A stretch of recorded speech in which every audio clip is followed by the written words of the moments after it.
Doctor Reinaldo, le doy el pase. Bienvenido. Adelante, por favor.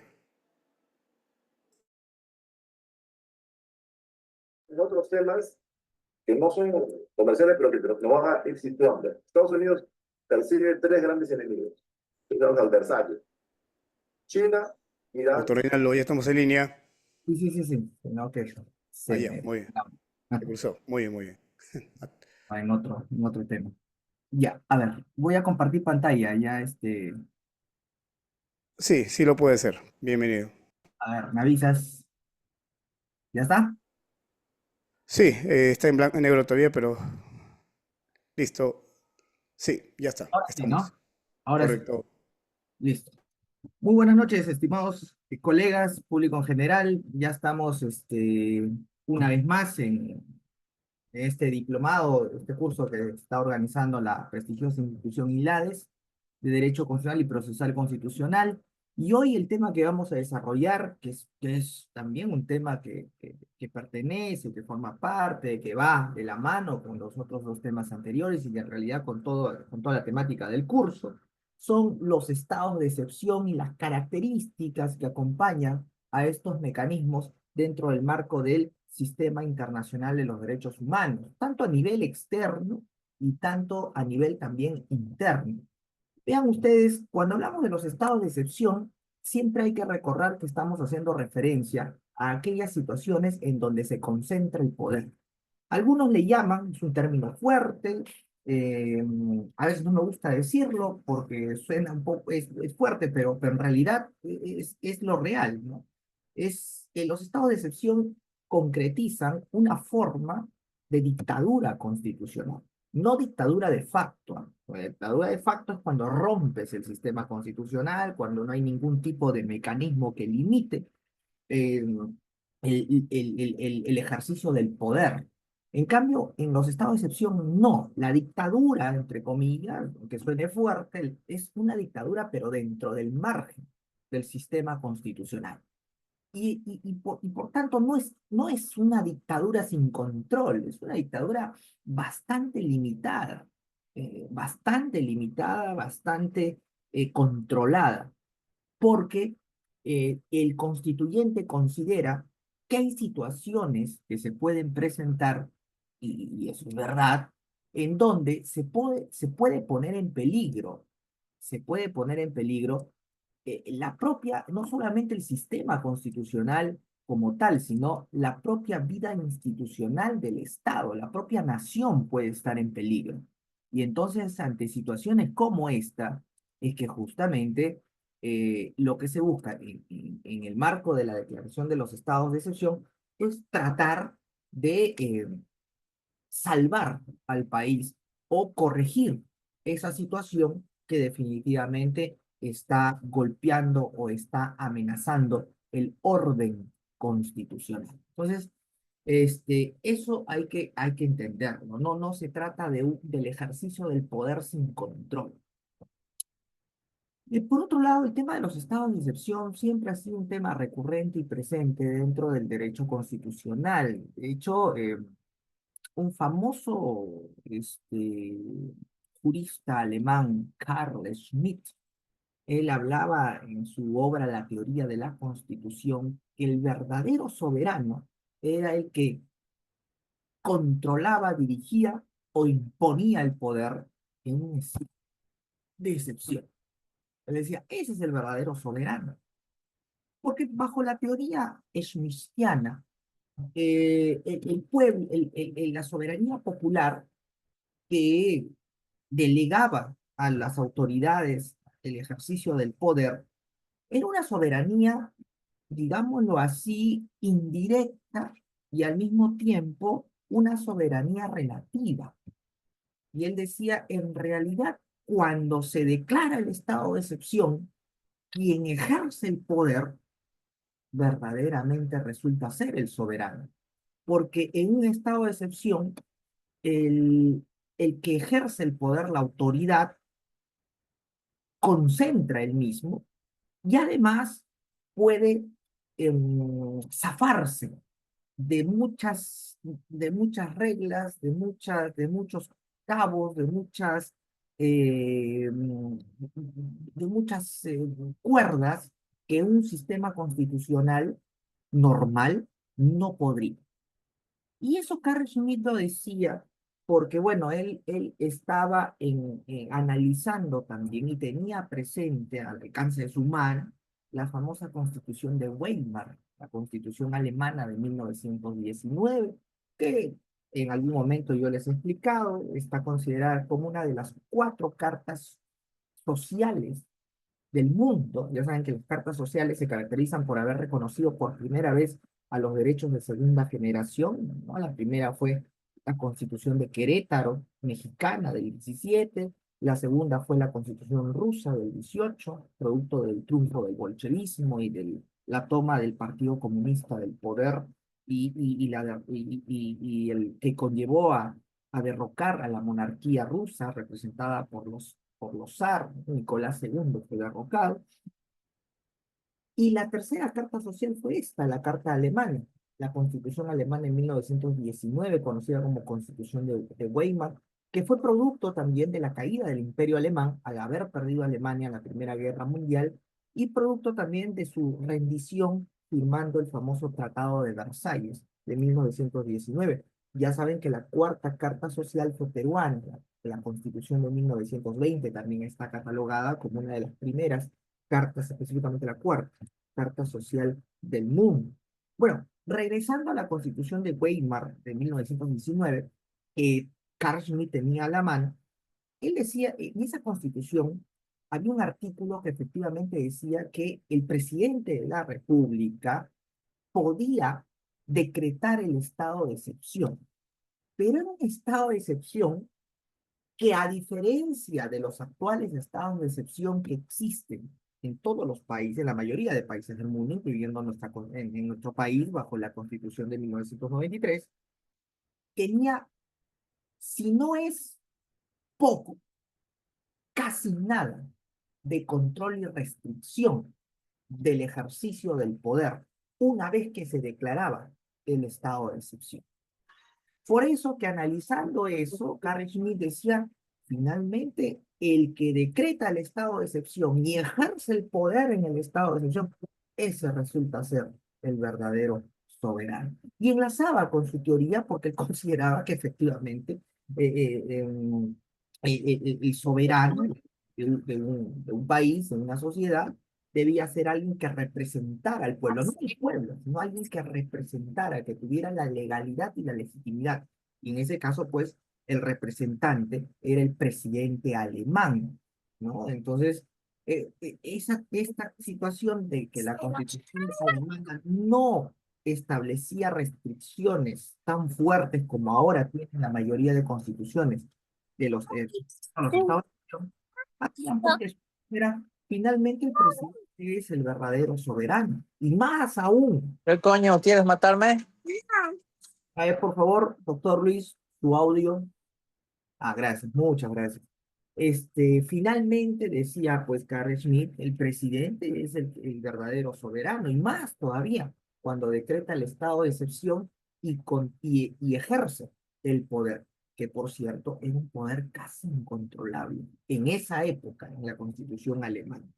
Y obviamente eh, los gobernantes alemanes podían aprovecharse de eso. Y obviamente uno de ellos se aprovechó y de qué manera, ¿no?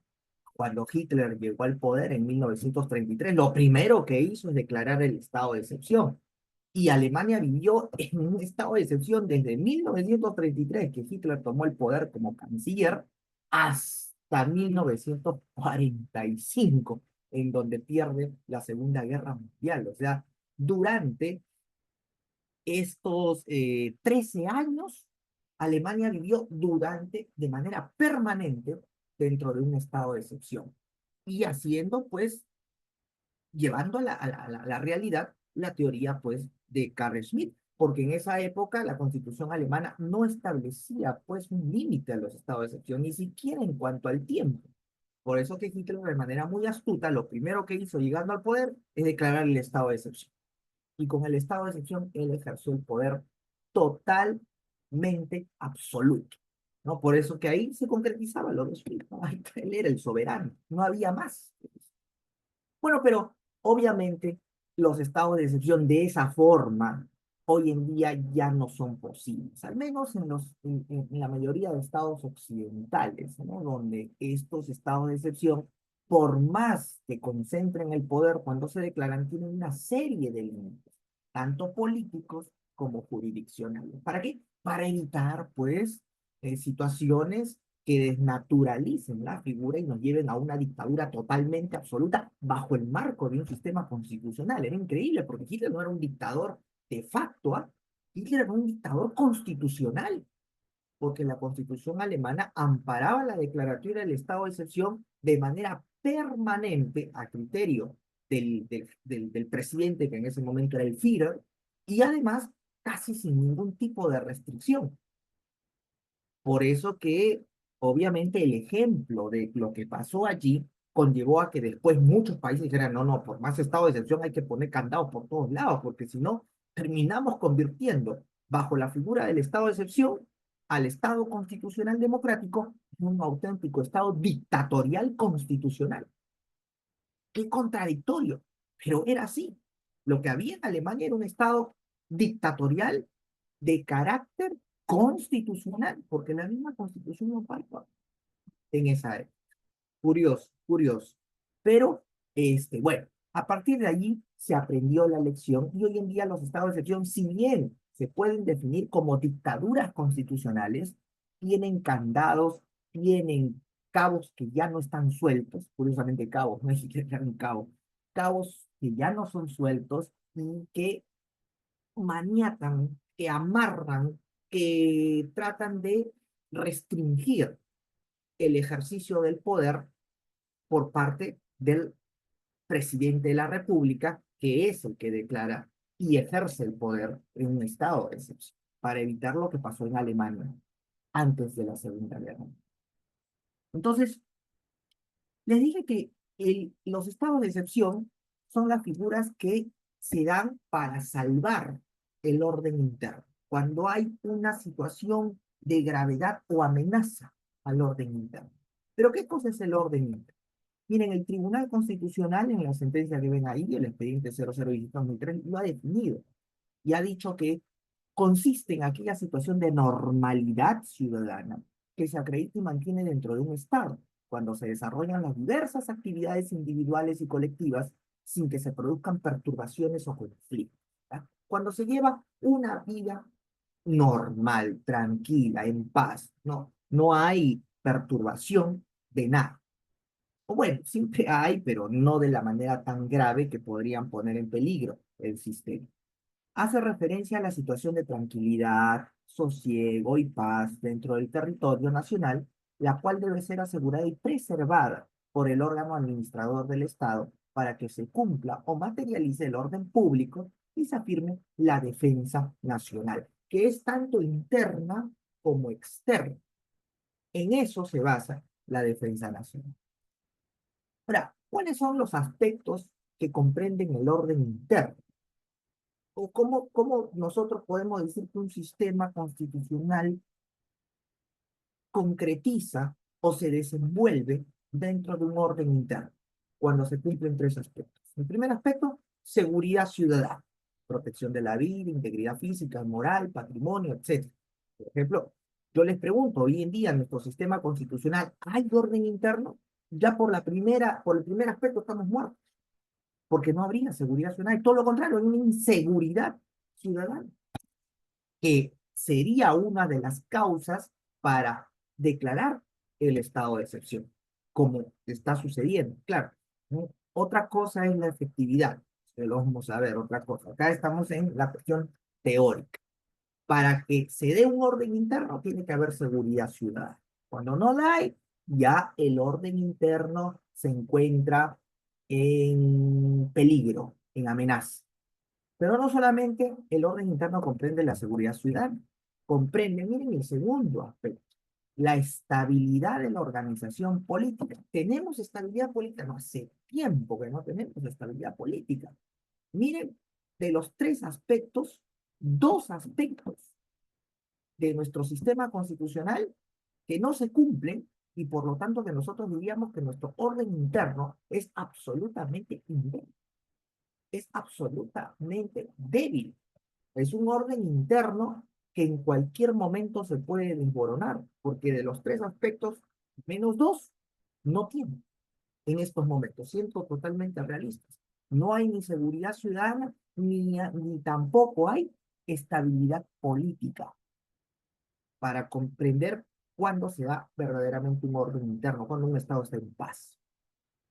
Y el tercer aspecto de un orden interno, además de la estabilidad política y de la estabilidad de la seguridad ciudadana, es el resguardo de las instalaciones y servicios públicos esenciales, edificaciones públicas, instalaciones que cubren necesidades vitales y primarias de la comunidad, tales como el agua, la energía eléctrica.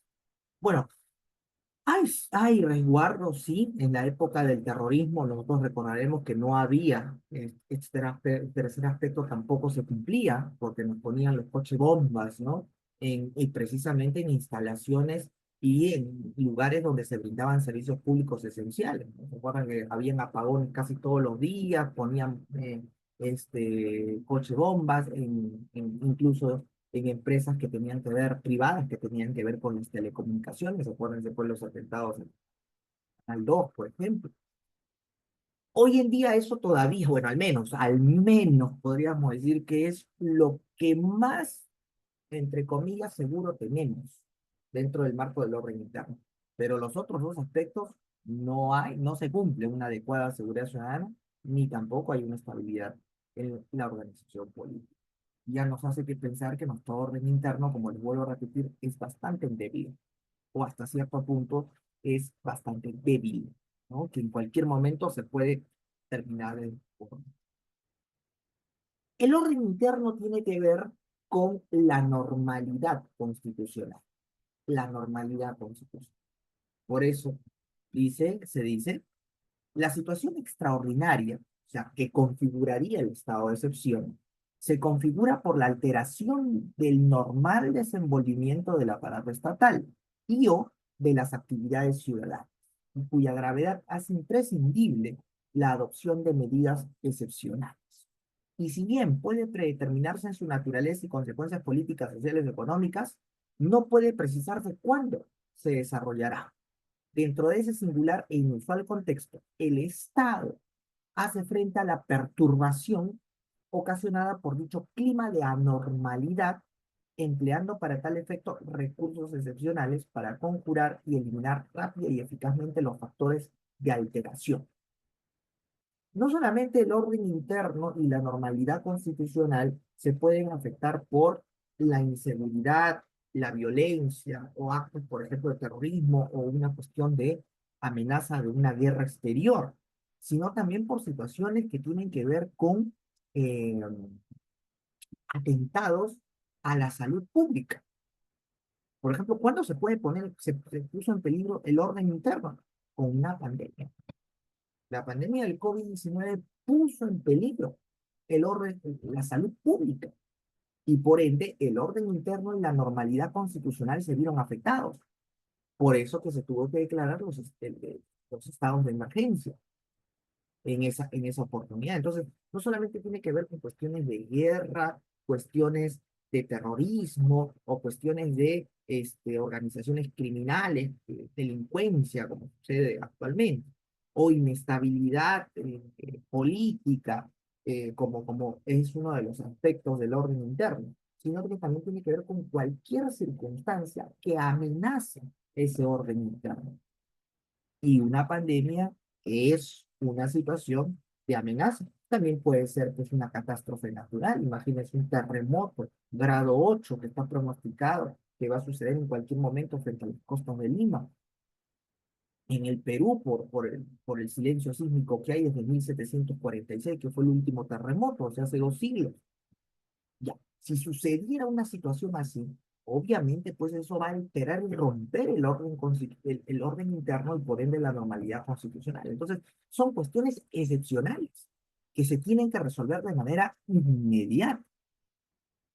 Entonces, en ese sentido, Óscar Alzaga, que es jurista español, dice que la supresión, limitación o restricción de los derechos ciudadanos tiene como objeto la salvaguarda futura de la plenitud del ejercicio del poder político y de los intereses ciudadanos. O sea, ¿se restringen derechos para qué? No para ejercer un poder ilimitado que atropelle los derechos. No, se restringen los derechos para en el futuro seguirlos manteniendo, seguirlos conservando. Esa es la idea de un estado de excepción, ¿sí? ¿Y por qué se restringe el derecho? Porque está dándose una circunstancia que lo pone en peligro. Y para salvaguardarlo, nos tenemos que restringir para ordenar esa situación, corregir esa situación, y luego los derechos puedan ejercerse de manera normal. Entonces, ya vimos qué es un orden, qué es el orden interno, cuáles son sus aspectos, qué es la normalidad constitucional y a qué conlleva lo contrario, o sea, la anormalidad constitucional. Ahora entonces veamos qué cosa es un régimen de excepción. Le dije que en términos sencillos es una situación donde se decreta una dictadura constitucional. Eso es lo más simple, pero vamos a perfeccionar ese concepto. Dice, el régimen de excepción conceptualmente hace referencia a aquellas competencias de término crisis, que la Constitución otorga al Estado con el carácter de extraordinarias, efecto de que pueda afrontar hechos, sucesos o acontecimientos que por su naturaleza ponen en peligro el normal funcionamiento de los poderes públicos o amenazan la continuidad de las instituciones estatales y los principios básicos de convivencia dentro de una comunidad política. Entonces, la finalidad del estado, de los estados de excepción es regresarnos a la normalidad. La finalidad no es que se decrete la concentración del poder y que se restrinjan derechos, no, esos son los méritos y las consecuencias de ello.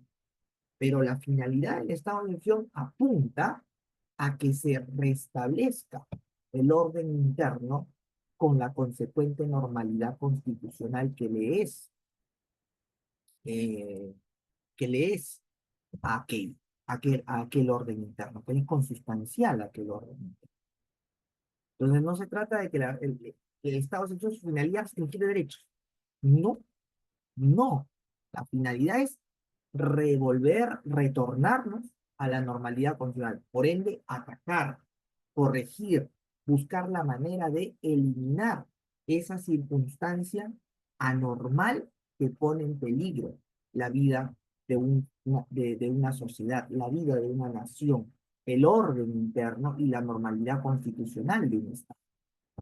Entonces, dicho régimen, dice, se traduce en competencias especiales que asume el jefe del Ejecutivo, en este caso el presidente de la República, para poner fin por medios jurídicos a la situación de excepción que se ha producido o para precaverse de ella en caso de que sea inminente. Este fenómeno del estado de excepción se puede remontar hasta Roma, hasta en la época romana, inclusive más allá, en la época de los griegos. Si bien los griegos eran democráticos, se podía escoger a un dictador en determinados momentos de crisis. Por ejemplo, el caso de Pericles. Pericles gobernó Atenas en medio de situaciones de crisis. Cuando, por ejemplo, estaban a punto de enfrentarse eh, a, a Esparta. Pericles estaba allí cuando le declararon la guerra a Esparta igual. O sea, esto de los estados de excepción viene desde la época de los griegos, pasando por los romanos. César también fue declarado un dictador cuando se declaró un estado de excepción, cuando se enfrentó, cuando la República Romana estaba en serios aprietos, ¿no? Ante la amenaza que representaban los galos y tuvieron que encomendar a César. Cuando hubo guerras civiles, también se declararon los estados de excepción en Roma. César, cuando se enfrentó, por ejemplo, a Pompeyo en una guerra civil, ambos eran dictadores, declarados mediante un régimen de excepción. Y entonces este régimen de excepción, fíjense, a lo largo de la historia se ha mantenido, pero hay una diferencia. De todos los regímenes de excepción que podríamos decirlos anteriores a la Segunda Guerra Mundial, a los regímenes de excepción posteriores a la Segunda Guerra Mundial. Que en los regímenes de excepción anteriores a la Segunda Guerra Mundial, el jefe del Estado, el líder político que ejercía el poder, no tenía límites. Por eso, Carl Schmitt, pues, cuando Hitler toma el poder, y Hitler toma el poder bajo la declaratoria de un estado de excepción y toma el poder absoluto en Alemania. Tan igual como en su momento, más de 2000 años atrás, lo había hecho Pericles en Atenas y lo había hecho César también en Roma, antes que la República Romana se convirtiera en imperio. En imperio, pues no hay ningún estado de excepción, pues no hay emperadores, emperador. Ahí no hay qué estado de excepción, ahí ya el poder es ilimitado.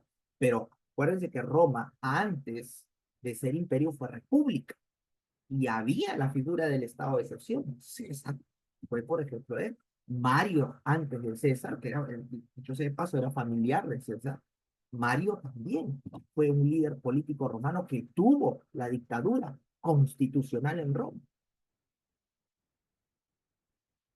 Entonces, igual que Pericles, igual que Mario, igual que César, Hitler también lo hizo a su manera.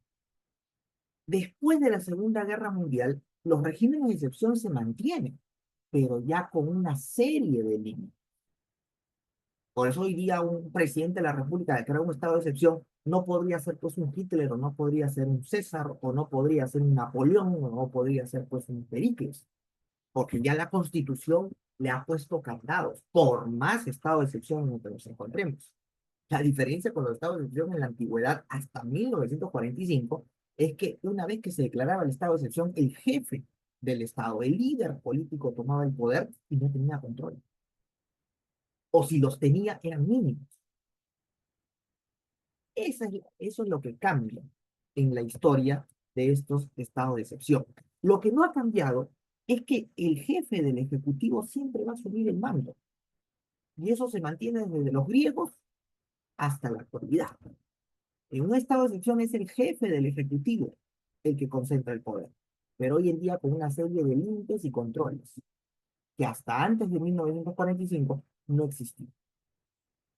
Entonces, eso es muy importante. Para otorgar una legitimidad a las competencias de excepción, o sea, a lo que se le va a otorgar al jefe de Estado, se exigen dos condiciones. La primera, que su otorgamiento se produzca cuando se acredite que el orden institucional y la seguridad del Estado se encuentran en severo peligro. Hemos dicho que cuando hay inestabilidad política, hay inseguridad, ahí está dos de las tres causas que pueden motivar la declaratoria de un estado de excepción. En ese contexto, deben haberse presentado condiciones políticas, sociales, económicas o de fuerza mayor, provenientes de la naturaleza, que no pueden ser controladas a través de los medios ordinarios como cuenta el Estado. Por ejemplo, cuando vino la pandemia del COVID-19, ¿cómo controlar el contagio? No había forma. A través de medios ordinarios, ¿cómo? Claro, eso porque obviamente tampoco no estábamos prevenidos, ni ningún país estaba prevenido, con excepción de Finlandia. Finlandia sí estaba prevenido y ellos tenían recursos estratégicos de salud. Claro, no exactamente para una pandemia. Ellos lo hacían, ellos habían acumulado mascarillas, camillas, una serie de implementos médicos, no por el tema que ocurría una pandemia, ¿no? Con el temor de que Rusia en cualquier momento los invadiera. Pero al final, cuando estalló la pandemia, eran el país más preparado del mundo. Ya tenían camillas, mascarillas, medicinas, tenían todo almacenado. Los demás países no lo tenían. Y ahí, en los mismos países del primer mundo, en Europa, ustedes veían cómo España, Italia, Alemania se peleaban literalmente en los aeropuertos, por las mascarillas, por las camillas, por las medicinas, porque no estaban preparados. Los finlandeses sí. Y yo creo que todo país debe estar preparado hoy en día para afrontar una pandemia, declarando a los insumos de salud y a las medicinas como recursos estratégicos que debe almacenar un Estado, porque se va a volver a repetir en cualquier momento. Y no solamente eso, sino también catástrofes naturales. Tenemos un terremoto que puede ocurrir y que no lo vamos a poder evitar porque es de la naturaleza, pero nadie hace nada. Y cuando ocurra la desgracia, ay, todos lloramos, ay, no hay nada, todos se tiran, todos se jalan, todos, no hay prevención. Y la cultura de la prevención, lastimosamente, no es tan, digámoslo, en nosotros, en nuestra idiosincrasia del peruano y del latinoamericano en general, no es una característica común, de verdad, pero debería ser. Entonces, provenientes de la naturaleza, que pueden ser catástrofes naturales, pero también pandemias, ojo con eso, que no pueden ser controladas a través de los medios ordenados por cuenta del Estado. Esa es la primera condición para que se declare el estado de excepción y este tenga legitimidad. Y la segunda condición, que la aplicación de las medidas extraordinarias tenga carácter temporal, es decir, que no se extienda más allá del tiempo estrictamente necesario para el restablecimiento de la normalidad constitucional y por tanto de la vigencia rediviva de la normalidad ordinaria del Estado. Efectivamente, es una diferencia con los regímenes de excepción antes de la Segunda Guerra Mundial, a los cuales hacía referencia este jurista alemán Carl Schmitt. ¿Por qué? Porque no tenían carácter temporal. Tú abrías la Constitución alemana de Weimar de 1919 y decía el presidente de la República puede declarar el estado de excepción. Y en ningún momento decía el plazo, no, decía que podía declararlo ante situaciones de anormalidad constitucional. Por eso Hitler vino y dijo, muy bien, voy a gobernar dentro de un estado de excepción de manera permanente. Y nadie me puede decir absolutamente nada. Y peor, en la época de los griegos, con Pericles, o en la época de Roma, con César, porque ni siquiera había constitución en esas épocas. Y en la época de Napoleón, en 1799, cuando él era cónsul, por más que había constitución, estaba la constitución de 1795, que era la tercera constitución de Francia, en ese momento, tampoco ponía candados esa constitución. Y por eso que Napoleón, allí nomás de cónsul, unos años después se convirtió en emperador y gobernó bajo un estado de excepción también, porque en ese momento Francia estaba en guerra con todo el mundo. Entonces, eso ha cambiado, porque ahora el estado de excepción tiene como condición la cuestión temporal. Temporal, es decir, mientras que dure esta situación de anormalidad. Después de que se corrigió la normalidad, ya no tiene sentido que siga gobernándose mediante un estado de excepción. Eso es claro. Entonces, ¿cuáles son las características de un estado de excepción, de un régimen de excepción? Ya vimos las condiciones, ahora vamos a ver las características. El Tribunal Constitucional, en esa sentencia que hemos visto más adelante, hace unos minutos, ha señalado una serie de características comunes a un régimen de excepción en la actualidad. La primera característica, la concentración del poder, pero no de un poder absoluto como era antes del 45, y que se puede rastrear hasta la época de los griegos, con Pericles, como les vuelvo a repetir. Pericles fue un dictador, pero las propias leyes de la democracia ateniense lo permitían.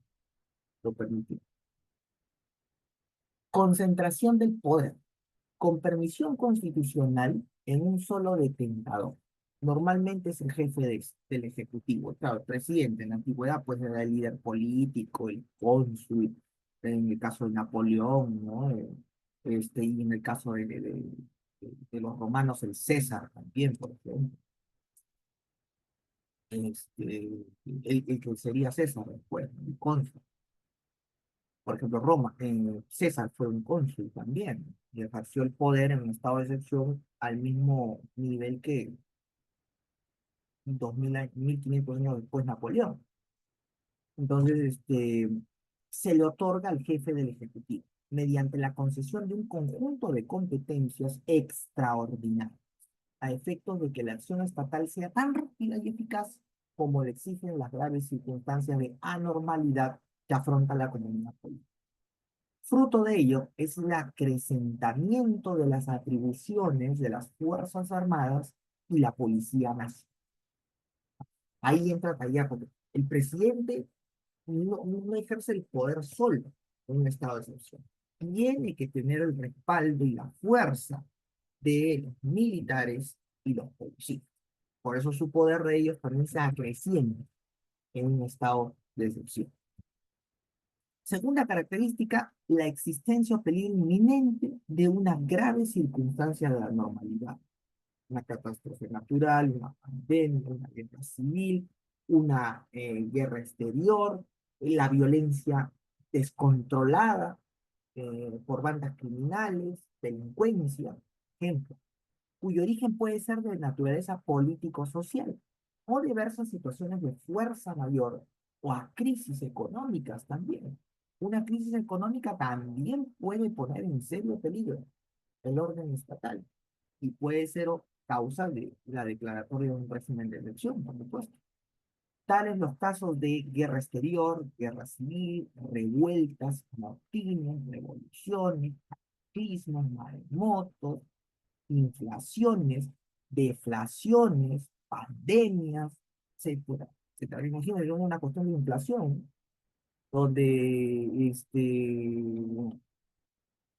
hay escasez de productos y todo lo demás, obviamente pues la gente se volvería loca, ¿no? Y hay desmadre, ¿no? En mercados, en los centros comerciales. Imagínense una situación así, ¿no? Escasez de, este, de, de alimentos o escasez de productos de primera necesidad.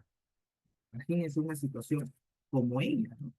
¿Y por qué? ¿Y por qué? O el aumento de precios en los bienes de consumo. Imagínense que se disparen los precios, que la gente no pueda comprar su canasta familiar. Obviamente eso podría ocasionar, pues, podría ocasionar situaciones de revueltas en el país. Por eso que las crisis económicas, obviamente, también pueden dar origen a un régimen de excepción.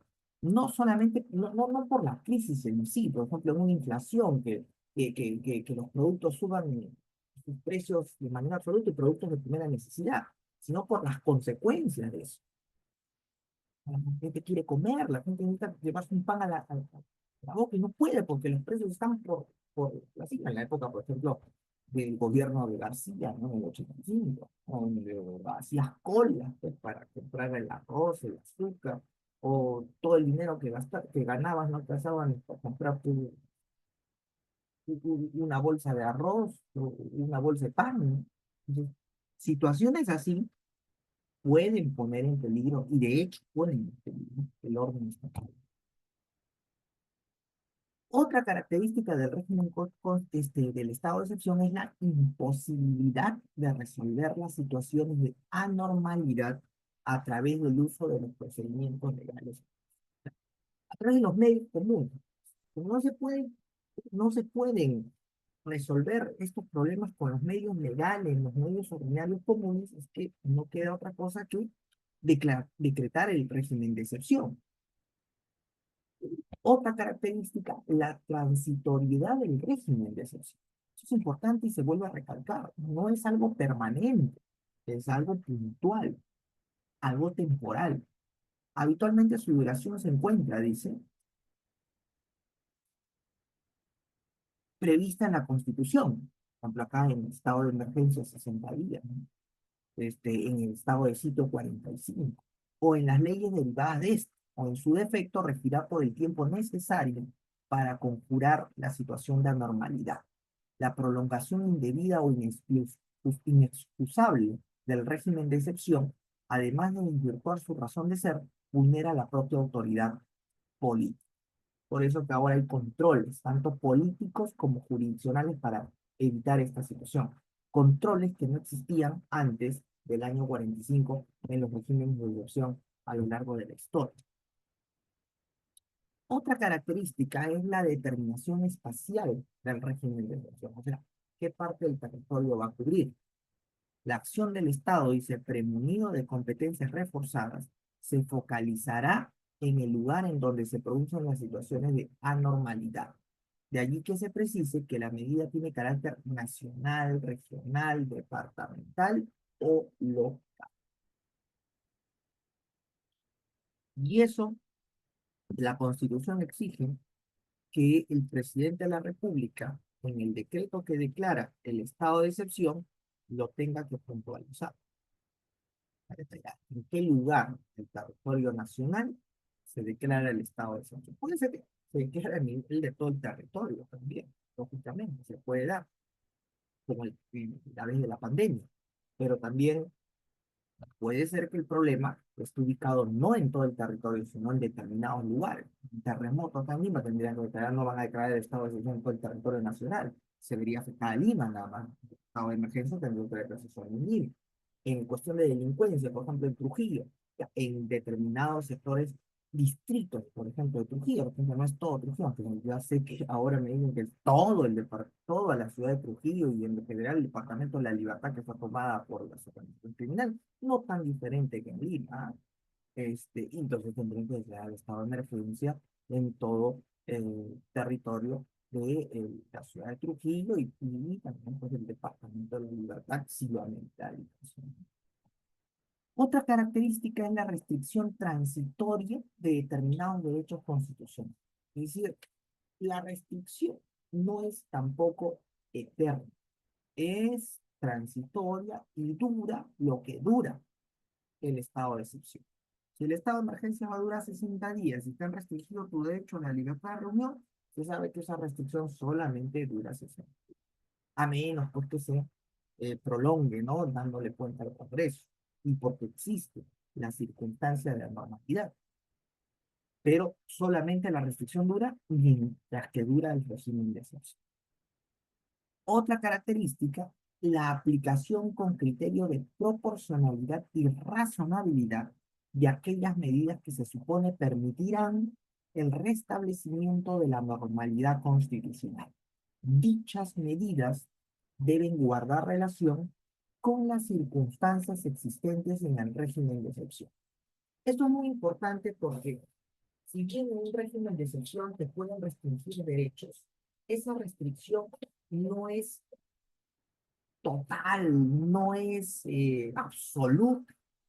La restricción es relativa, porque precisamente tú, ante la restricción de un derecho constitucional en un estado de excepción, si de ser el caso te vulneran ese derecho, tú puedes reclamar la protección de ese derecho a través de un habeas corpus, a través de un amparo, dependiendo de la situación. Porque el mecanismo constitucional de protección de derechos, que son los procesos constitucionales, no se puede restringir. El derecho de acceso a la justicia constitucional no está restringido. Lo que está restringido es, por ejemplo, el derecho a la libertad de tránsito, es el derecho a la libertad de reunión. Y aún estando restringidos estos derechos, si yo, por ejemplo, interpongo una demanda de amparo a favor de mi derecho a la libertad de reunión, por más que la libertad de reunión esté restringida en un estado de emergencia, el juez tiene que analizar y resolver el caso en base a los criterios de proporcionalidad y razonabilidad. Y esos criterios de proporcionalidad y razonabilidad se resumen a lo siguiente. La restricción de mi derecho tiene que guardar relación, como dice bien claro aquí, con las circunstancias existentes en el régimen de excepción. Si me van a restringir mi derecho por otra situación que no tiene nada que ver con los motivos, causas o justificaciones que dieron origen al estado de emergencia o excepción, que está en el decreto claramente, el juez constitucional tendría que proteger mi derecho y declarar fundada la demanda constitucional que interpuesta. Es decir, miren que por eso les decía, los controles políticos y jurisdiccionales que hoy acompañan a un estado de excepción son muy fuertes. Por eso que por más que el jefe de Estado concentre el poder, esa situación de dictadura constitucional es diametralmente opuesta. Está a años luz de lo que sería una dictadura de facto. Pero eso es recién.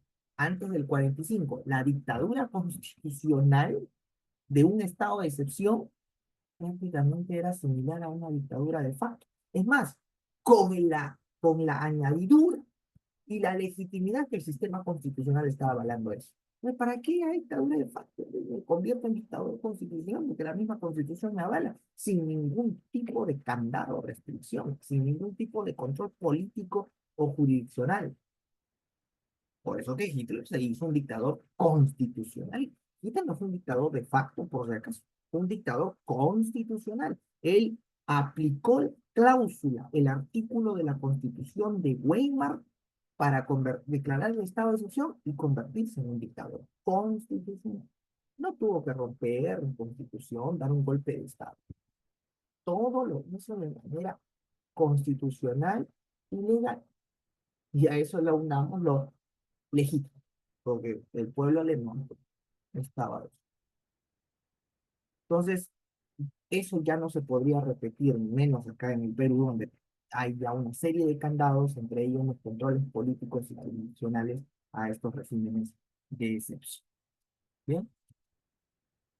Otra característica es la finalidad consistente en defender la perdurabilidad y cabal funcionamiento de la organización política jurídica.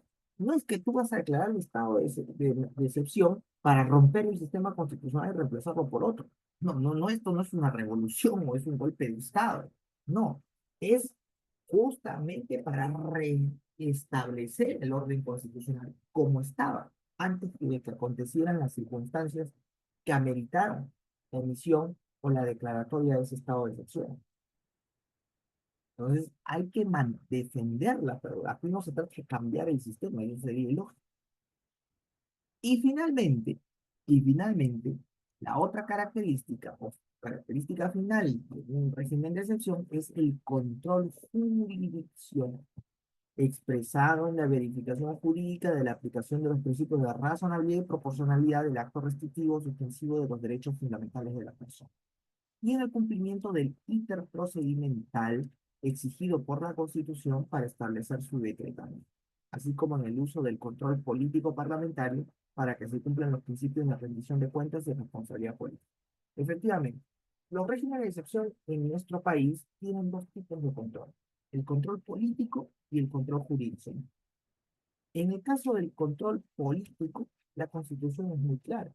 En el estado de emergencia, por ejemplo, 60 días, muy bien, dándole cuenta al Congreso. Es el Congreso el que políticamente va a analizar si está bien dado o no el estado de emergencia y si es necesario o no, y si es justificable, prorrogarlo.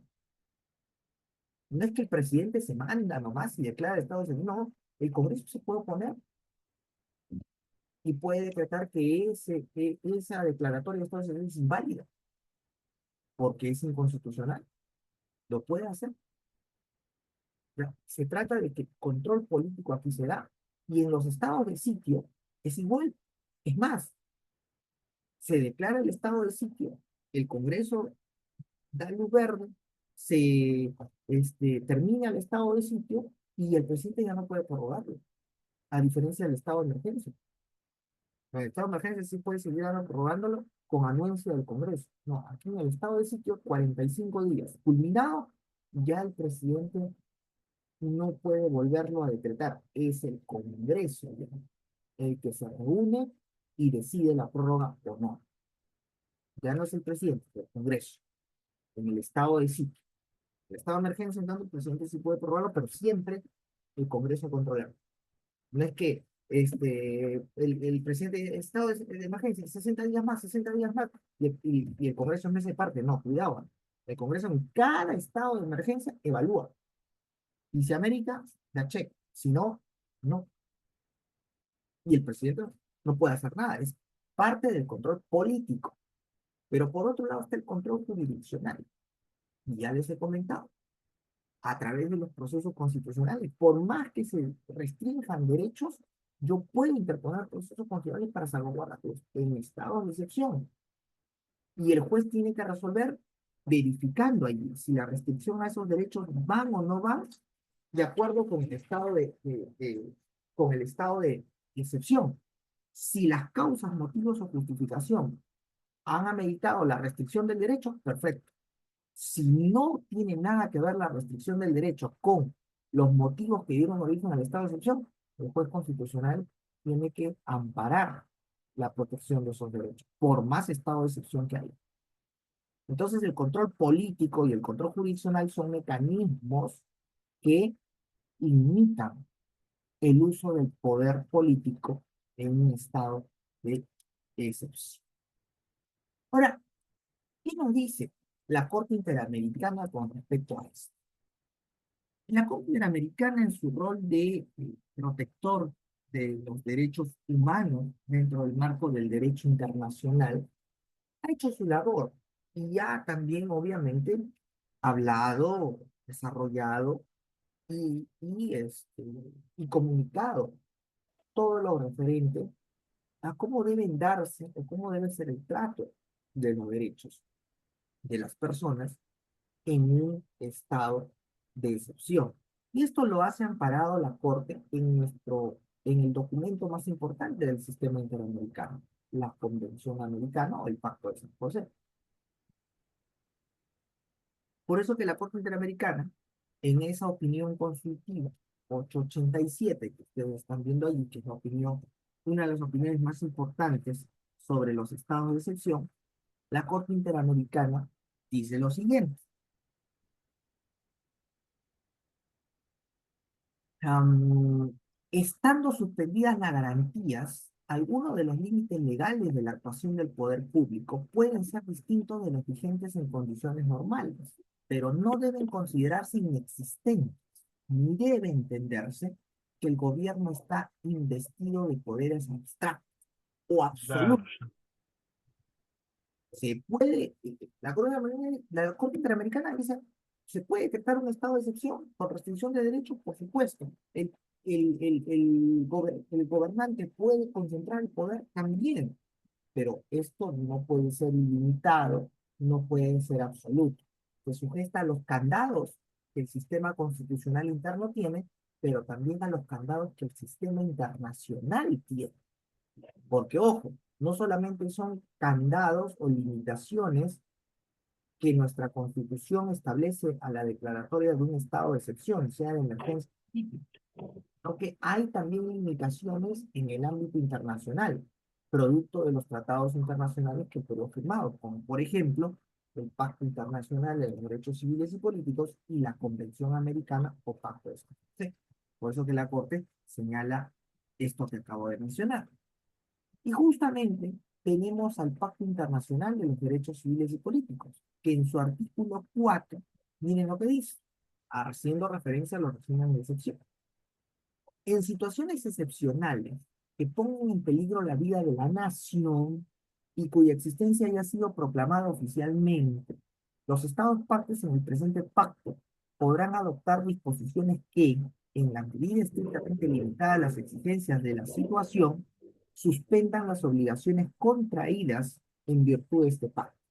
Restricción de derechos siempre que tales disposiciones no sean incompatibles con las demás obligaciones que les impone el derecho internacional y no entran en discriminación alguna fundada únicamente en motivos de raza, color, sexo, idioma, religión u origen social. Imaginemos, pues, un estado de emergencia que se determine con la restricción de derechos solamente a los peruanos que tengan ascendencia afroperuana. Es discriminatorio, ¿no? El Pacto Internacional dice, se pueden decretar medidas de restricción de derechos excepcionales, perfecto, pero sin llegar a discriminar. No es que decía que para unos y para otros no, para todos. En el caso de la Convención Americana es más precisa todavía que el Pacto Internacional. La Convención Americana, en el artículo 27, señala que se puede decretar un estado de excepción. Perfecto, como usted le llame, emergencia, sitio, en otros países tienen inclusive otros nombres, no me recuerdo ahorita, conmoción, claro, en Inglaterra le llaman la ley marcial, Puede tener varias denominaciones, como se gusta. Pero lo que la Convención Americana nos dice en el artículo 27 es que la disposición de suspensión de garantías, o sea, la declaratoria de los estados de excepción, no autoriza la restricción de los siguientes derechos. ¿Y qué hace la Convención Americana en el artículo 27? Establece, como ustedes pueden ver aquí, una lista de derechos que no se pueden restringir. O sea, en un estado de excepción es imposible que usted restrinja estos derechos que la Convención Americana ha establecido en el artículo 27. Los que están fuera, sí. En el caso peruano, por ejemplo, se restringe la libertad. Acá no dice la libertad. Ahí, perfecto. Es compatible con la Convención Americana, porque la Convención no dice cuáles derechos se deben restringir, sino cuáles derechos no se deben restringir. Por descarte, los que no están en esta lista sí pueden ser objeto de restricción en estado de excepción. Por ejemplo, ¿qué derechos no se pueden restringir? El derecho al reconocimiento de la personalidad jurídica, el derecho a la vida, el derecho a la integridad personal, la prohibición de la esclavitud y servidumbre, principio de legalidad y de retroactividad, libertad de conciencia y de religión, protección a la familia, el derecho al nombre, el derecho de los niños, el derecho a la nacionalidad, los derechos políticos y además las garantías judiciales indispensables para la protección de tales derechos. O sea, los procesos constitucionales. Esas son las garantías judiciales para la protección de los derechos. Por lo tanto, nadie te puede restringir tu derecho de acceso a interponer un habeas corpus. Nadie te puede restringir tu derecho de acceso a un amparo, porque el artículo 27 de la Convención Americana es clarísimo al respecto. ¿Sí? Y el artículo 27, luego de decirte que los derechos no se pueden restringir, hace referencia a los estados de excepción y dice: todo Estado parte que haga uso del derecho de suspensión deberá informar inmediatamente a los demás Estados partes a la presente convención, por conducto del secretario general de la OEA, de las disposiciones cuya aplicación se han suspendido, de los motivos que han suscitado la suspensión y de la fecha en que ha dado por terminada tal suspensión. En otras palabras, los estados que han ratificado la Convención Americana señalan, ¿ya? Eh, señalan de que el Estado tiene el deber de informar a la OEA por conducto de su secretario general por qué se decretó el estado de excepción, qué derechos se restringieron, cuáles fueron los motivos y la fecha en que terminó. Informar para que la Organización de Estados Americanos lógicamente verifique, analice, vea, ¿no?, si todo ha sido de acuerdo al derecho internacional de los derechos humanos. Dice bien, me parece bien, porque les rinde cuentas. Hemos firmado un tratado internacional, donde nos hemos sometido a las reglas de ese tratado.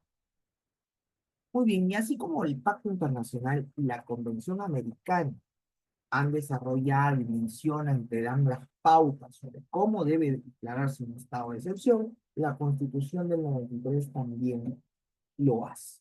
La Constitución en el artículo 137, 165 y 200 hacen referencia a los estados de excepción y cómo se tienen que desenvolver.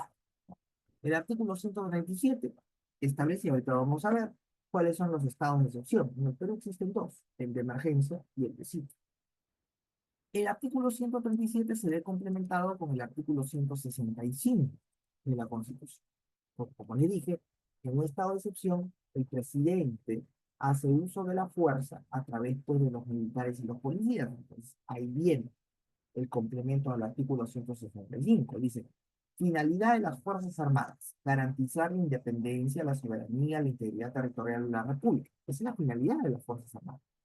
y asumir el control del orden interno, estado de excepción, de conformidad con el artículo 130. Esto es importante, ¿por qué? Porque las Fuerzas Armadas, ustedes pueden ver, tienen tres finalidades: garantizar la independencia, la soberanía y la integridad territorial. No es su finalidad de las Fuerzas Armadas, en principio,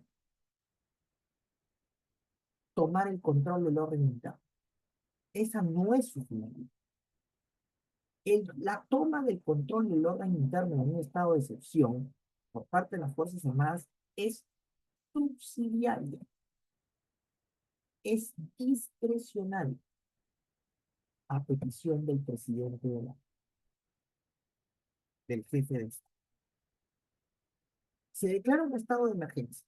Y si el presidente de la República, como dice el artículo 137, no le ha dado la autorización a las Fuerzas Armadas para que asuman el control interno, estas no lo pueden hacer.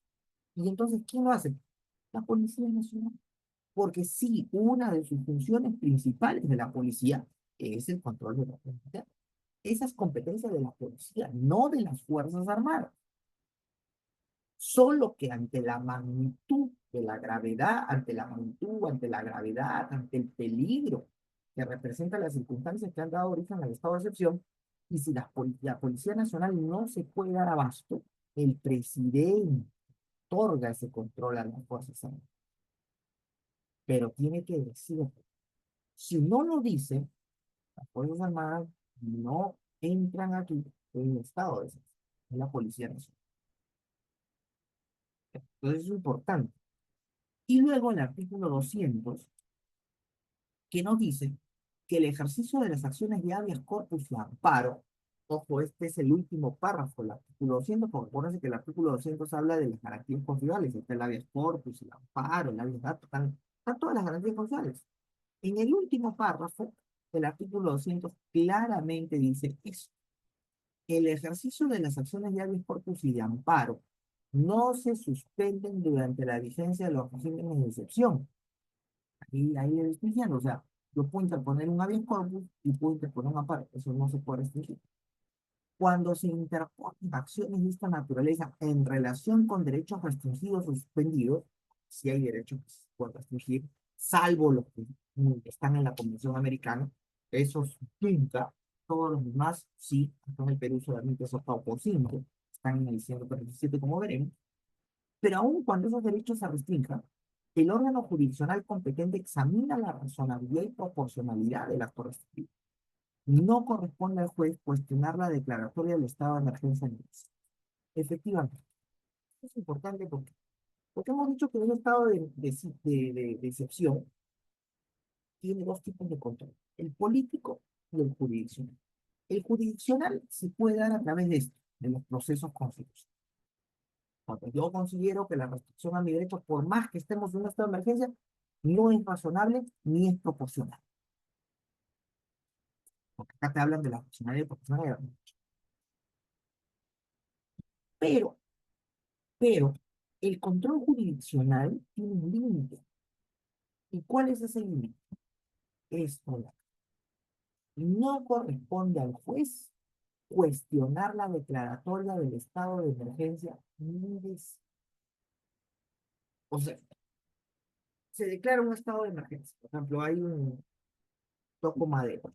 Ya, propongamos hay un cataclismo, un terremoto. Se suspende la libertad de reunión, lógicamente, y la libertad de tránsito. Obviamente, pues, han habido zonas totalmente destruidas, hay gente enterrada, gente en los escombros, que hay que tratar de salvar. Un desastre. Qué terrible sería una situación. Sería realmente cataclismo. Pero bueno, pongamos como ejemplo. Vuelvo a tocar madera, pero pongamos. Entonces, se declara el estado de emergencia y se restringe la libertad de tránsito y la libertad de reunión. Entonces, yo me voy a la esquina de mi casa, voy a la panadería a comprar el pan. Entonces, me intercepta la policía, me detiene y me dice: está restringida la libertad de tránsito. un familiar interpone un habeas corpus a mí. El juez constitucional analiza y dice, a ver, eh, ¿cuál fue el objetivo del estado de excepción? Limitar la libertad de tránsito para evitar el desorden, el caos. El señor ha ido a comprar el pan. ¿Es razonable que le restrinjan su libertad de reunión cuando ella en la esquina a comprar el pan? No, no es razonable. Fundada la demanda. Fundada la demanda. Claro, ¿guarda relación con las causas que dieron origen al estado de emergencia en ese caso? No. ¿Cuáles fueron las causas? Evitar el desorden, evitar el caos. Yo yendo a la esquina de mi casa a comprar el pan, fomento el caos, fomento el desorden. Otra cosa es que a mí me capture. ¿Por qué? Porque en medio del desastre, yo agarro y a mi primo, a mi hermano, hoy vamos a robar. Como ahí las casas se han derrumbado, ahí deben haber pues, dinero, vamos a buscar. Y me encuentran con las manos en la masa en una casa derrumbada, tratando de llevarme los bienes que encuentro ahí, con los que puedo rescatar. Eso es otra cosa. Eso sí atentaría contra el objetivo que ha sido, por el cual ha sido dado o decretado el estado de emergencia. Lógicamente, por más que yo interponga un habeas corpus, me deberían declarar improcedente ese habeas corpus y más me deberían denunciar penalmente por robo. Y que ahora en una situación así. Pero el hecho de ir a comprar el pan no tiene nada que ver. Declara fundado. Pero este juez, además, una vez que ya resolvió mi caso y he visto que es irrazonable el hecho de que me restrinjan mi libertad por irme a comprar el pan, además de eso, dice en su resolución, además yo no estoy de acuerdo con el estado de emergencia en esta zona de la capital, porque aquí no ha habido pues este desastre. En todo caso, se debió decretar para ciertos distritos, pero no para este. Por lo tanto, considero que ese estado de emergencia es inconstitucional. Eso no puede hacer el juez. ¿Por qué? Porque la Constitución, en el artículo 200, último párrafo, se lo prohíbe. Ya está. No corresponde al juez cuestionar la declaratoria del estado de excepción. La de emergencia, pues. El juez está muy bien hasta que determina si hay o no vulneración de mi derecho. Pero más allá no puede. Ahí esto constituye un límite. Ahí vemos el límite al control judicial en un estado de excepción.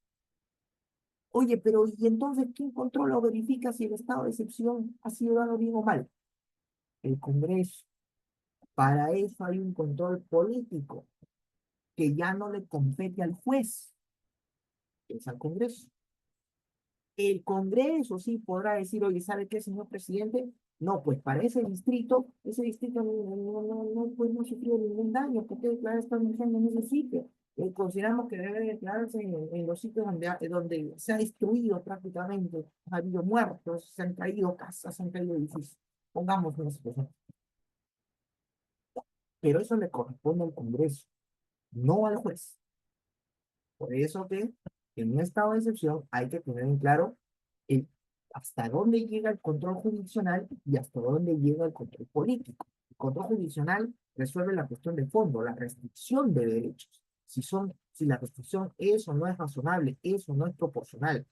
Pero en el caso del control político, el control político resuelve si está bien dado el estado de excepción. Las causas, motivos y circunstancias que dieron origen al estado de excepción. Eso ya no lo ve el juez, eso lo ve el órgano político. En este caso, es el Congreso. Entonces, queda claro esa situación. El juez no puede controlar un estado de excepción. Muy bien, otras leyes que acompañan a las situaciones para determinar cómo se debe aplicar, cómo se debe efectivizar un estado de excepción en nuestro país, lo complementan esas leyes que ven aquí. Tenemos la ley 24.150, que establece las normas que deben cumplirse en los estados de excepción, que las Fuerzas Armadas asumen el control del orden interno. O sea, ya hemos dicho que este control interno, en principio las Fuerzas Armadas no lo tienen, es la Policía Nacional. Las Fuerzas Armadas lo asumen en un estado de excepción siempre y cuando el presidente lo diga textualmente. Si no, no. ¿Ah? Pues si lo dice, Entonces entra a tallar esta ley. ¿Cómo deben cumplir sus funciones dentro de las Fuerzas Armadas? Otro está el decreto legislativo 1095, que establece las reglas del empleo y uso de la fuerza por parte de las Fuerzas Armadas en el territorio nacional, cómo van a hacer uso de la fuerza los miembros de las Fuerzas Armadas dentro de un estado de excepción. Tenemos la sentencia del Tribunal Constitucional también, que interpreta muchos artículos de esta ley, la ley 24.150, referente a las normas que deben cumplirse en el estado de excepción que las Fuerzas Armadas tienen el control, y por supuesto también la opinión consultiva que hemos mencionado, la 887. ¿Cómo deben de resolverse las garantías constitucionales en un estado de excepción? Muy bien, entonces vamos a ver detenidamente qué nos dice el artículo 137, que es el artículo, pues, protagónico, que es el artículo que contiene los dos estados de excepción, tanto el de emergencia como el de sitio. El artículo 137 nos dice que son dos estados de excepción, por supuesto, el estado de emergencia y el estado de sitio.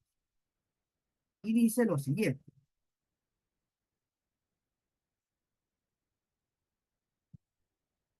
el presidente de la República, dice, con acuerdo del Consejo de Ministros, puede decretar por plazo determinado, esto es importante, por plazo determinado, en todo el territorio nacional o en parte de él, departamental, regional, provincial, local, y dando cuenta al Congreso, siempre al Congreso. Si el Congreso no está en funcionamiento, la comisión permanente. Ahora, bueno, que vamos a tener un Congreso bicameral, eso ha variado y se le tiene que dar cuenta a la Cámara, a la Cámara de Diputados, ¿no?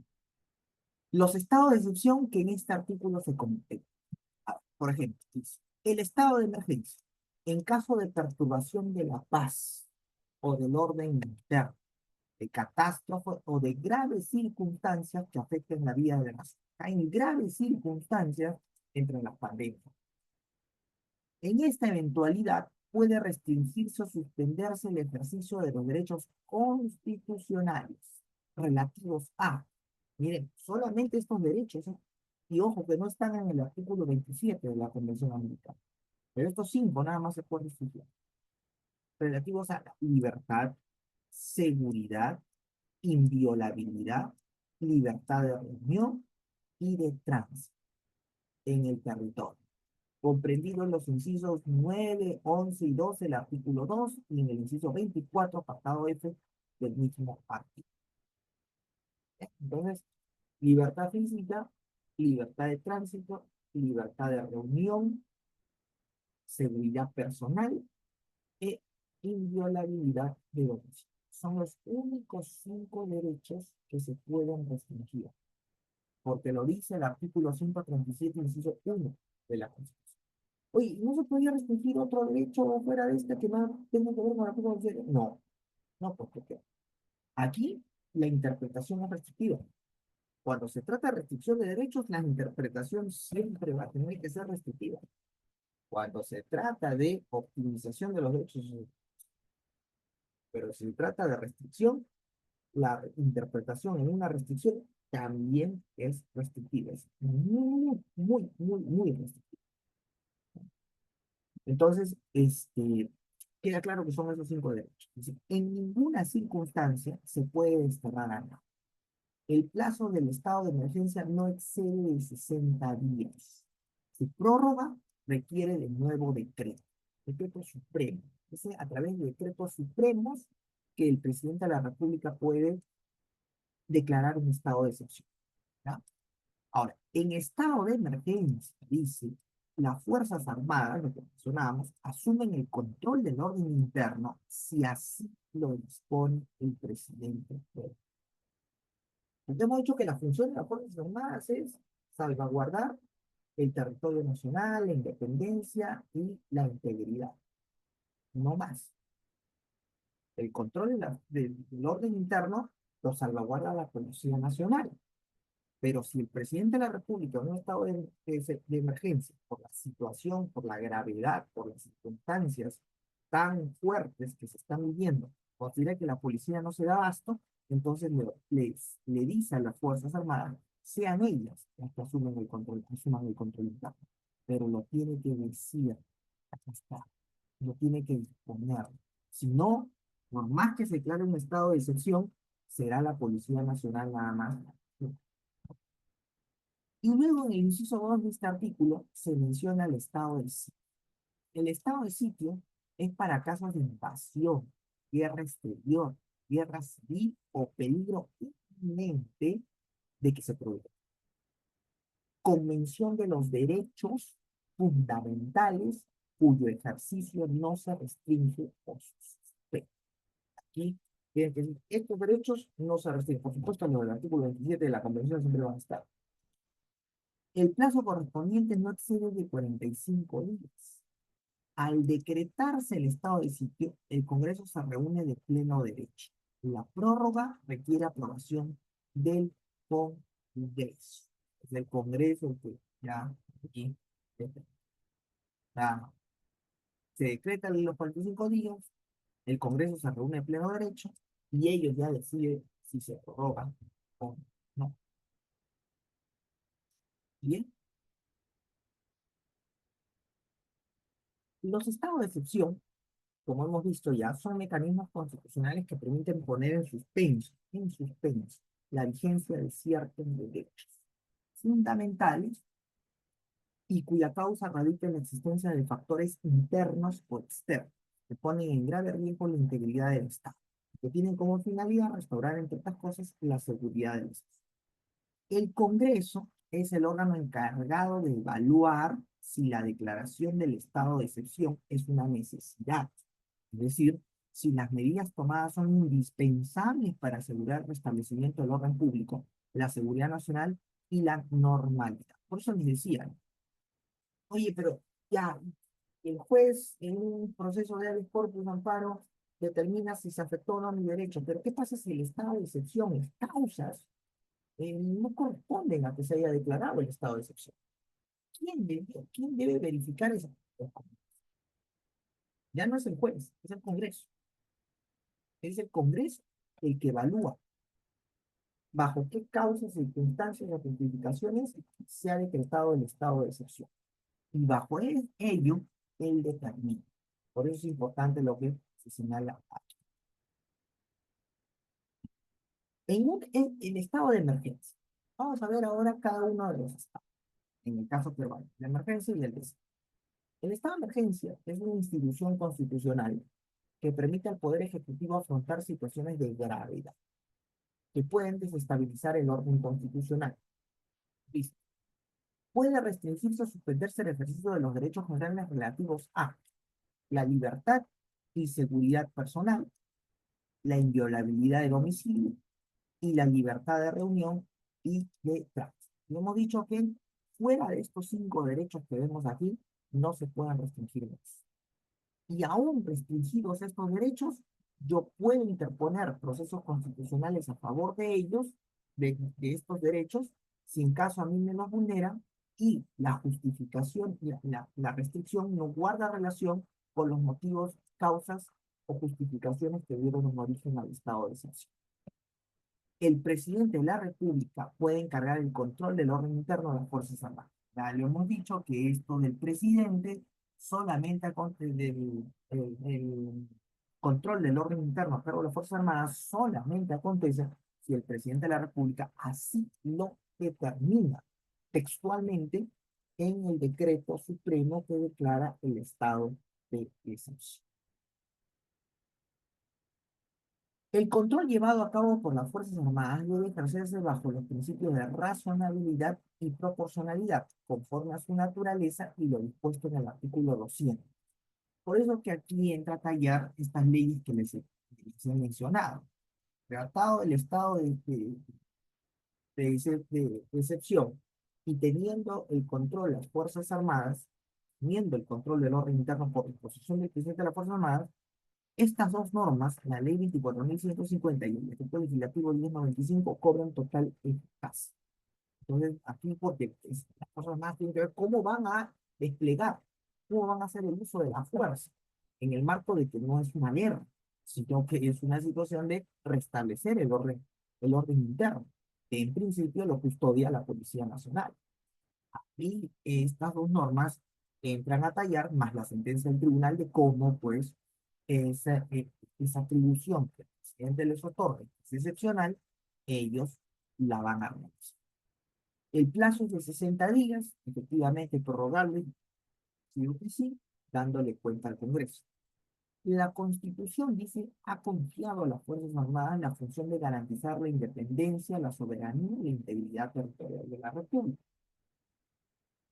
Y sobre esta finalidad primordial, la de asumir excepcionalmente el control del orden interno en los estados de excepción. Eso es excepción.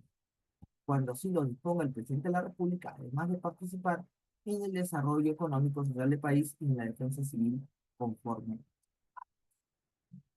Y eso tiene que ver con el principio de interpretación de corrección funcional. A propósito, ¿no? Porque en un momento se dijo, si se decreta un estado de excepción, inmediatamente las Fuerzas Armadas tienen que tomar el control.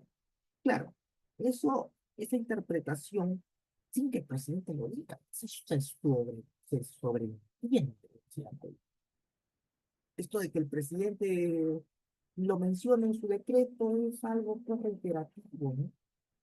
Pero esa forma de entenderlo era pues una forma anterior al año, a la Segunda Guerra Mundial, que como les digo, los jefes de Estado, los presidentes, los líderes políticos, al decretar el estado de excepción, ejercían el poder absoluto y, por supuesto, lo ejercían a través de con las Fuerzas Armadas detrás, acompañándolo. Pero eso era pues antes. Ahora no. Justamente uno de los candados que se le, o restricciones o límites que se le pone al jefe de Estado en un estado de emergencia, en un estado de excepción, es precisamente eso. Oye, no siempre vas a estar acompañado por las Fuerzas Armadas.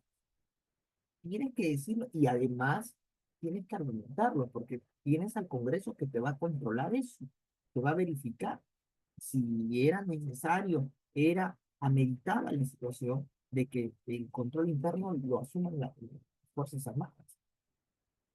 Porque si no la ameritaba, el Congreso te va a decir que tu decreto supremo declara estado de emergencia no se puede decir, o simplemente no va, bajo el control político que la propia Constitución establece. Por eso que el Tribunal Constitucional dice, eso se tiene que interpretar a la luz de la corrección funcional.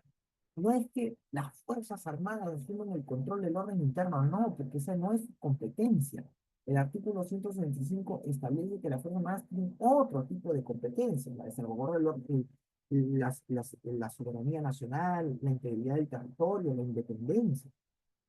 Lo van a hacer excepcionalmente, pero eso es cuando el presidente así lo dispone. Por eso dice, ¿no?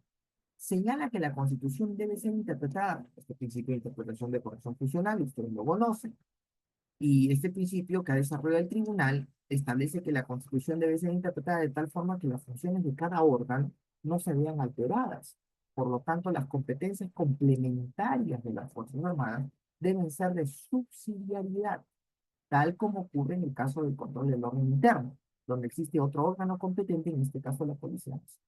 Justamente el tribunal dijo eso, ¿no? O sea, decir que las Fuerzas Armadas en un estado de excepción ya automáticamente asumen el control del orden interno sería inconstitucional, porque esa competencia le corresponde a la Policía Nacional según la Constitución. El hecho de que las Fuerzas Armadas asuman el control del orden interno va a ser excepcional, y siempre y cuando el presidente lo disponga textualmente en el decreto, no es que se sobreentienda. Eso ya no se da actualmente. Las Fuerzas Armadas en los estados de excepción. Hablando, ya pongamos que el presidente ha decretado y ha dicho que las Fuerzas Armadas van a tomar, pues, el control del orden. La situación así lo hace. ¿Cómo se desenvuelve? Hemos hablado de dos normas, que, como les digo, complementadas con la sentencia del tribunal, siempre se tienen que tener en cuenta para ello. Ahora, la ejecución de las labores propias del control del orden interno en un estado de normalidad constitucional es de competencia de la Policía Nacional. Así lo dice textualmente el artículo 169 de la Constitución. La policía tiene por finalidad fundamental garantizar, mantener y restablecer el orden. Eso es claro. Ahora, el carácter especializado del control del orden interno constituye un límite a las facultades o atribuciones que la Constitución o la ley asignan a los órganos encargados de su. De acuerdo al principio de corrección funcional, otorgar esta tarea a órganos con distinta finalidad como las Fuerzas Armadas se basa en criterios de necesidad y subsidiariedad. O sea, en otras palabras, se tiene que justificar. Por eso que ahí entra el control político del Congreso. No es que el presidente también diga, no, no, no, por si acaso, Fuerzas Armadas, listo. No, tiene que justificar, porque es el Congreso el que va a analizar si esa justificación basada en criterios de necesidad y subsidiariedad es correcta.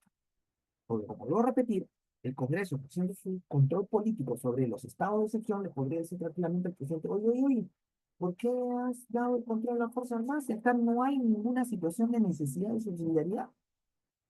Y puede obligarlo a que corrija esa situación. Por eso el presidente tiene que argumentar, no se sobreentiende que las Fuerzas Armadas siempre van a tomar cosas, o no se sobreentiende bajo el hecho de que el presidente lo dictamina y ya está. No, porque siempre hay un control político detrás. Como vuelvo a repetir, no lo hace un juez, lo hace el Congreso, porque así la Constitución misma lo ha dispuesto. El principio básico será que en situaciones de normalidad las fuerzas policiales tienen el control del orden interno y en los estados de excepción serán las fuerzas armadas encargadas del mismo, siempre y cuando el presidente lo establezca y bajo los criterios de necesidad y subsidiariedad que serán evaluados por el Congreso de la República en su momento. Es el presidente de la República quien define si las Fuerzas Armadas asumen el control del orden interno o si continúa en manos de las fuerzas policiales, evaluando si la gravedad de la situación amerita tal decisión. Dicha decisión es un acto de gobierno no justificable, pero que es objeto de control de control parlamentario. Ahí está. O sea, no se diga que en un estado de excepción no hay control. Porque uno, yo he escuchado que, pero ¿qué? O sea, los jueces solamente pueden analizar las razones de hecho. ¿Y quién controla si el estado de excepción está blindado? ¿Quién controla si la función del control interno por parte de las Fuerzas Armadas decretada por el presidente es correcta? El Parlamento. Objeto de control parlamentario. No se olvide que el control constitucional es jurisdiccional, pero también es político. Hay que saber distinguir. El problema es que a veces no se distingue y como piensan que el control político no existe, entonces, todo lo quieren judicializar. Acuérdense que no toda la política se puede judicializar, así como tampoco la justicia se puede politizar. ¿Hay que luchar contra eso? Entonces, ahora, claro, muchos dirán, oye, pero si el Parlamento está en contubernio, juegan pared con... Pero eso es otra cosa. Teóricamente hablando, lo correcto es que el Parlamento, de forma independiente, efectiva y razonable, evalúe bien la medida decretada por el presidente de la República y analice las justificaciones y las causas. Y si están bien dadas, perfecto. Si no, no. Eso le corresponde al Parlamento. Es un deber primordial del Estado, dice, garantizar que las personas que se encuentran en las zonas declaradas en emergencia conozcan las medidas adoptadas por los órganos competentes destinadas a pacificar esa parte del territorio nacional. Claro, definitivamente el presidente de la República, una vez que emite el decreto supremo, tiene que argumentar por qué se ha declarado el estado de emergencia o sitio. Tiene que argumentar por qué se ha tomado la decisión de que el control lo asuma la Fuerza Armada, pero también por qué no, y que la Policía Nacional siga haciendo cargo. Todo eso tiene que ser público, a efecto de que las personas lo conozcan, para poder justamente verificar, analizar si es correcto o no. Por otro lado, el estado de sitio se declara cuando se presentan circunstancias más graves. Hemos visto que las que permiten declarar el estado de emergencia. Así, en el artículo 137, inciso 2 de la Constitución, se señala que el estado de sitio se puede decretar en caso de invasión, guerra exterior, guerra civil o peligro inminente de que se produzca. El estado de sitio también debe ser declarado por el presidente de la República, con acuerdo del Consejo de Ministros. Y en caso de instauración, y el plazo de instauración no puede exceder de 45 días. Después de esos 45 días, es el Congreso. Sí se puede prorrogar el estado de sitio, se entiende, si se mantienen las circunstancias que motivaron su declaración. Sin embargo, en la parte final del artículo 137, prórroga no se hace con un decreto ejecutivo, como se hace para el caso de la prórroga del estado de emergencia, sino que se trata de aprobar por el Congreso, al cual, al decretarse el estado de sitio, debe reunirse pleno derecho. En otras palabras, entonces, a través de qué, si el estado de emergencia se puede decretar mediante un decreto supremo, y su prórroga también corresponde a un decreto supremo dado por el presidente. Y en el caso del estado de sitio, lo decreta el presidente también inicialmente mediante un decreto supremo, pero ya no puede prorrogarlo porque el Congreso se reúne de pleno derecho y es el Congreso el que aprueba. ¿Cómo aprueba la prórroga el Congreso? ¿Mediante qué norma? La resolución legislativa. Así como el Ejecutivo tiene su decreto supremo, la resolución legislativa le correspondería al Congreso, en este caso, para prorrogar el estado de sitio dado por el Ejecutivo mediante un decreto supremo. Entonces, fíjense, curioso, ¿no?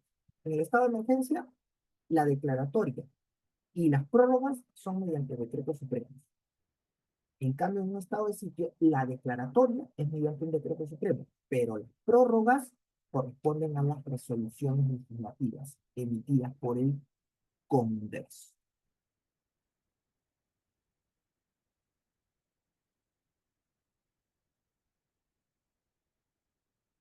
Ahora, ¿cómo se desenvuelven los procesos constitucionales en un estado de excepción? Hemos dicho que los procesos constitucionales no se pueden restringir.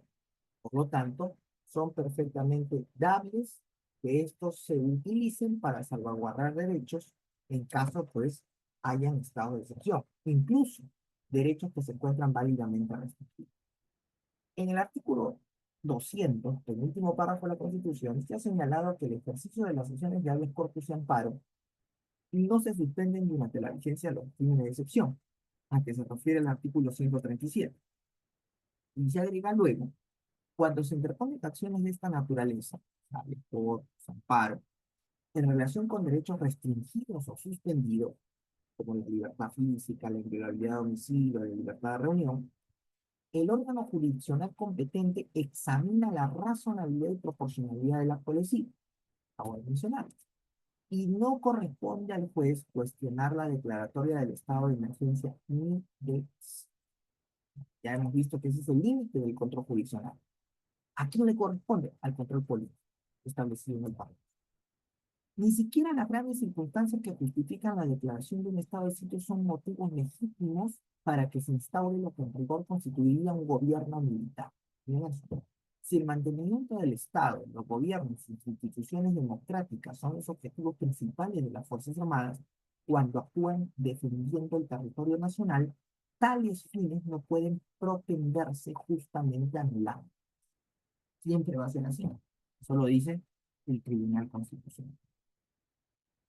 Ahora, en el Código Procesal Constitucional, el artículo 10 señala también cómo se tiene que aplicar esto de la razonabilidad y proporcionalidad en un estado de excepción. Y dice lo siguiente: los procesos constitucionales no se suspenden, ojo, durante los regímenes de excepción. Esto de acuerdo a lo que dice el artículo 200 de la Constitución. Cuando se interponen en relación con derechos suspendidos, el órgano jurisdiccional examinará la razonabilidad y proporcionalidad del acto restrictivo atendiendo a los siguientes criterios. Tiene que ver con lo que acabamos de ver, el artículo 200 y el artículo también 137. Acá lo tenemos, de nuevo. Acá, artículo 137 y sobre todo el artículo 200, que es el artículo que establece esta situación de los procesos constitucionales en un estado de eh, excepción, ya sea de sitio o de emergencia. Entonces, ¿bajo qué criterios se va a aplicar esto de aquí? El código te establece tres. Primero, si la demanda se refiere a derechos constitucionales que no han sido suspendidos, nada, porque si no han sido suspendidos, después no tiene nada que ver, ahí más bien tiene que verificar. Y como si fuera cualquier proceso constitucional. Ahora, si tratándose de derechos suspendidos, las razones que sustentan el acto restrictivo del derecho no tienen relación directa con las causas o motivos que justificaron la declaratoria del régimen de excepción. Eso ya también lo hemos dicho. O sea, si yo te pongo una demanda de habeas corpus a favor de mi derecho a la libertad de tránsito y la restricción a mi derecho no tiene nada que ver con los motivos o causas que dieron origen al estado de emergencia, después tiene que declararme fundada la demanda. En base a esto, porque la restricción no guarda relación con las causas o motivos del estado de emergencia.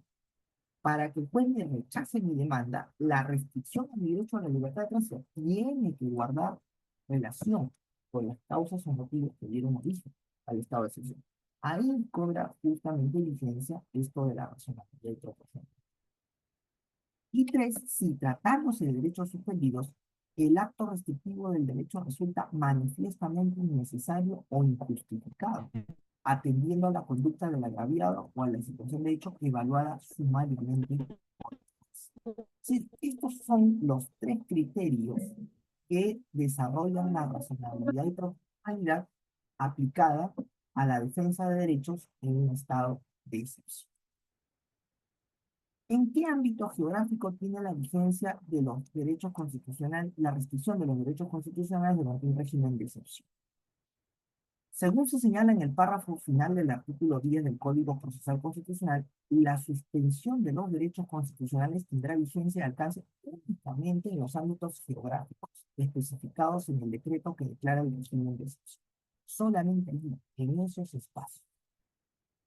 Todo esto, el Tribunal Constitucional también lo ha recogido en esta sentencia, que es una bien data, el caso Francisco Javier Casas Chardón, donde el Tribunal Constitucional también ha ratificado esto de acá, los criterios que están en el artículo 10 del Código Procesal Constitucional y que tienen que ver cómo un juez constitucional debe resolver una demanda constitucional cuando ésta se interpone o ésta se presenta en el marco de un estado de excepción. Bien, entonces, señores, si tienen alguna pregunta, alguna duda, me la hacen saber, si no, daremos por terminada la sesión del día. Muchas gracias, doctor. Buenas noches, doctores. Muchas gracias, doctor Reynor, por su ponencia. Doctores, ¿tiene alguna pregunta para el docente?